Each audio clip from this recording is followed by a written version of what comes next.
ہر شخص چاہتا ہے، ہر بندہ چاہتا ہے، ہر بندے کی خواہش ہے کہ اللہ مجھے عزت عطا فرمائے، ہر بندے کی خواہش ہے اللہ مجھے دولت سے نوازے، ہر بندے کی سوچ ہے اللہ تعالیٰ مجھے کسی کا محتاج نہ کرے، اللہ تعالیٰ مجھے کسی کا غلام نہ بنائے۔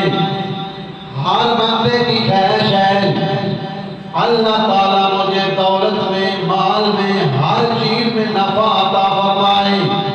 ہر بندے کی سوچ ہے اللہ تعالیٰ میرا نقصان نہ کرے،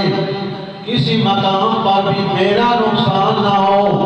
ہر بندے کی خواہش ہے، نمازوں میں آگے پیچھے چلتے پھرتے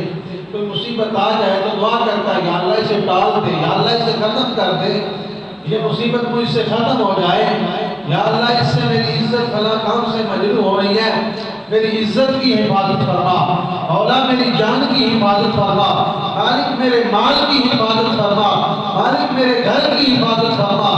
یعنی ہر حوالے سے ہر دل کی خواہش ہے، ہر بندہ مومن کی خواہش ہے کہ اللہ تعالیٰ میری ہر چیز کی حفاظت فرمائے، میری عزت بھی بےزتی بھی کہیں نہ ہو، میرا مال بھی کہیں ضائع نہ ہو، اور اسی کے ساتھ باقی جو بھی چیزیں ہیں انسان کے فائدے کے حوالے سے تو بندے کی خواہش ہے کہ میرا کسی چیز میں بھی نقصان نہ ہو۔ حضور نے فرمایا کہ جو اپنے لیے پسند کرتے ہو وہی دوسرے مسلمان کے لیے پسند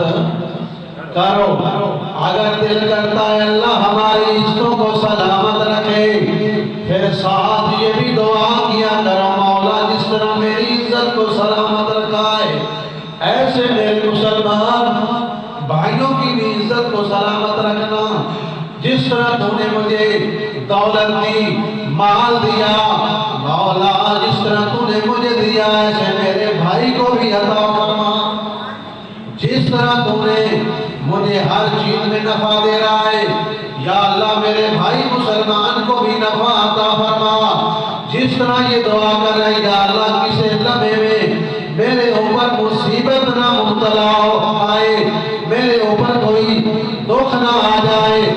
اسی طرح دعا کیا کر یا اللہ میرے کسی مسلمان بھائی پر بھی دکھ نہ آئے۔